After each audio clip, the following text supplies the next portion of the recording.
مهرجان حكايا من 13 ل 20/9/2011. والمهرجان بيجيب حكواتية وفنانين من كل أنحاء العالم العربي ومن أوروبا، وبيقدم عروض مسرحية، عروض حكي، ورشات عمل، أفلام واجتماعات. الشباك ده ضرب، لا جايب شمس ولا هوا ولا طير يسبح ربنا بيقف على حرف. يبقى نسيت شنو ده قال حاضر.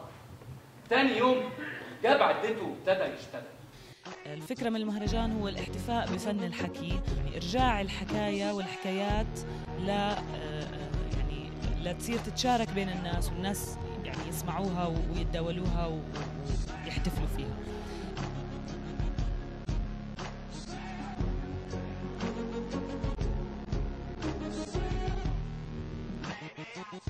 الصمت كان صوته عالي.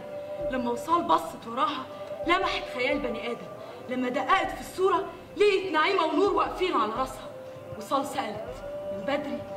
نعيمة ردت أيوة من أول ليه يا عم. الكلام خلص والصمت فرض لونه كمان على المكان.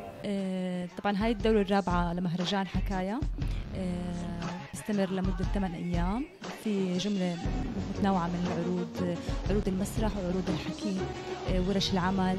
نستضيف حكواتيين من الوطن العربي ومن دول أوروبا. عرض الافتتاح الليلة كان لفرقة مسرح البديل من مصر، قدم فرقة أو من أوائل الفرق في الإسكندرية، مصرية في الإسكندرية.